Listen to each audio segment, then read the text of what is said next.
Bonjour à tous et bienvenue sur Aquazen. Aujourd'hui on se retrouve pour une nouvelle vidéo consacrée à l'introduction de nouveaux petits poissons dans mes bacs. Et aujourd'hui on va parler de mon aquarium 10 litres et de mon aquarium 20 litres, tous les deux de la marque Dennerley. Tout d'abord, on va commencer par mon aquarium 10 litres. Vous avez été un certain nombre à réagir sur les réseaux sociaux en ayant des fortes interrogations, voire même en me recommandant de ne pas mettre de vivant dans mon 10 litres. Et bien aujourd'hui, je vais vous démontrer qu'il y a quand même des solutions qui permettent quand même de faire quelque chose, je pense, de cohérent. On va donc commencer par mon 10 litres et je vous présente les habitants qui sont venus rejoindre les crevettes Red Cherry qu'il y avait déjà à l'intérieur. Ce sont des Kili Clown. Ces Kili Clown, je les ai introduits par 3. Il s'agit donc d'un trio, un mâle pour 2 femelles. Ce sont des tout petits Kili qui mesurent à l'âge adulte 3 ou 4 cm maximum. Ça faisait un petit moment que j'avais envie de ces poissons. Pour ceux qui me suivent sur les réseaux sociaux, notamment sur Instagram, j'avais déjà publié des photos de ces Kili Clown que j'avais croisés lors d'une visite d'une animalerie. Ils m'avaient beaucoup plu et à cette occasion-là, j'avais vraiment réalisé leur taille et donc la possibilité de les introduire dans des petits volumes. En effet, si vous lisez les recommandations techniques, on peut les mettre dans un 10, 20, 30 litres. Même dans un 30 litres, on pourra augmenter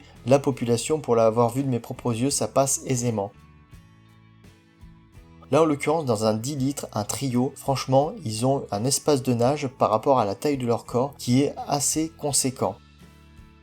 Vous rajoutez à ça les crevettes Red Cherry qu'il y avait déjà par le passé, et bien le bac, il a beau faire 10 litres, mais il est ultra vivant, il est très sympa à observer. Alors forcément, il faut beaucoup s'approcher car tout ce qui est dedans est vraiment miniature. Là actuellement on peut observer aussi une petite femelle qui est beaucoup moins colorée que le mâle. Le mâle qui quant à lui est très territorial, vous pouvez le voir également sur les images. C'est un Kili, ça a du caractère et je me dis heureusement que j'ai pris un trio et c'est vrai que les femelles quand même ont une sacrée pression sur le dos avec le mâle qui est assez énervé. La cohabitation avec les crevettes se passe très bien, forcément les Kili sont tellement petits qu'il n'est absolument pas question qu'ils essayent de picorer les crevettes ni quoi que ce soit, ils ne tentent même pas leur chance.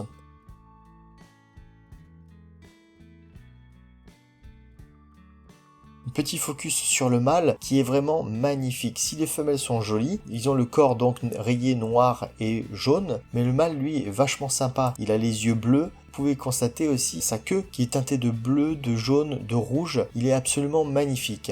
Donc franchement, je ne regrette pas. C'est un vrai petit bijou ce poisson. Franchement, je vous le recommande. Pour des petits volumes, c'est un comportement super agréable, super intéressant. Et donc, du coup, je suis quand même vachement content. Aquarium suivant, on va en même temps parler de mon Dennerley 20 litres. Alors, vous pouvez constater que j'ai introduit des Kili. Et là encore, j'ai fait l'acquisition d'un couple de Kili. Je vous mets le nom scientifique et il s'agit d'une variante Gold de cette espèce. Alors, ils sont vraiment super jolis, notamment le mâle, forcément, qui est toujours un peu plus coloré que les femelles, même si les femelles sont quand même vachement sympas. Vous pouvez voir sur les photos que j'avais d'abord tenté de les introduire dans mon aquarium Blow 40 litres. Franchement, ça le faisait. Ils étaient super jolis dedans, ils avaient un bel espace de nage, mais j'avais quand même l'impression que ça ne marchait pas. C'est-à-dire qu'il n'y avait pas assez de cachette et je trouvais que le mâle était très stressé, très énervé. Les femelles, pour le coup, étaient en permanence cachées dans un recoin de l'aquarium. J'ai donc décidé de faire une inversion avec la femelle bêta qui a été pendant quelques jours dans l'aquarium 20 litres et je me suis dit que ce serait quand même la meilleure solution, surtout que j'avais dans l'idée aussi de mettre dans le 40 litres des Boraras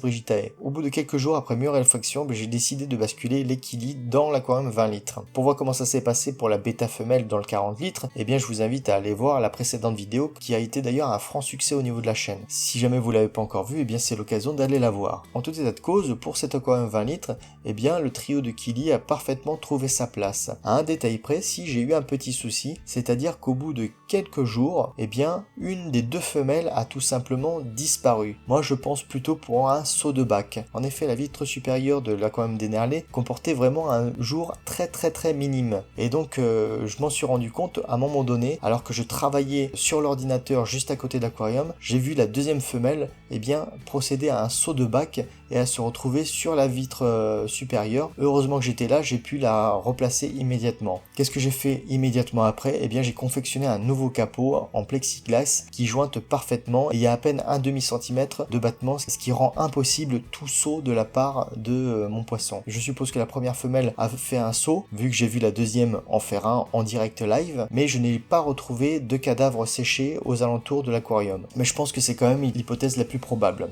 Donc depuis, il se trouve que j'ai plus qu'un couple de Kili. Bon, ça se passe plutôt bien, au détail près que le mâle est assez nerveux, est assez excité et a tendance à faire la cour en permanence à la femelle de manière très parfois agressive. Donc celle-ci, heureusement, elle a quand même beaucoup de cachettes avec une végétation qui est donc assez dense. Donc pour le coup, ça fonctionne quand même plutôt bien. Il faut quand même reconnaître que même s'il y a des moments où le mâle est assez agressif, assez nerveux avec la femelle, il y a plein de moments où j'arrive à les observer et à les voir un petit peu se faire des câlins, se faire la cour assez tendrement, et c'est quand même plutôt attendrissant de les regarder faire ainsi. La question qu'on pourrait se poser, est-ce qu'il va y avoir de la repro? Je laisse les spécialistes des Killis s'exprimer dans l'espace commentaire. Je pense que c'est probable. Dans un bac spécifique comme celui-ci, si le couple fonctionne bien, je pense qu'il y a moyen d'avoir des œufs dans quelques temps. Il n'y a qu'à les observer pour voir que quand même ils s'entendent plutôt bien dans l'ensemble.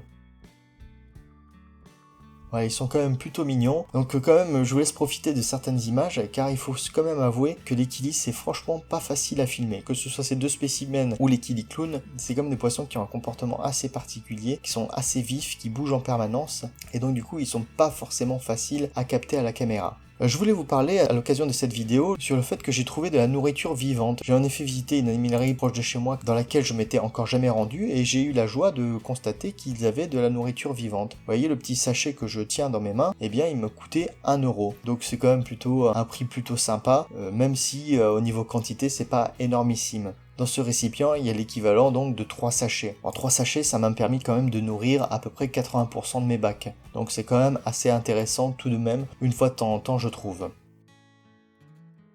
Donc on peut voir que ça bouge, il faut savoir qu'ils sortaient du frigo, donc ils étaient un peu anesthésiés, faut le dire. Alors désolé pour la qualité des images, dans le sens où on voit pas beaucoup les poissons manger ces petits artémias. J'ai pas eu beaucoup de chance, au moment du nourrissage, ils n'ont pas été très coopératifs tous, et m'ont pas livré des super images pour le nourrissage.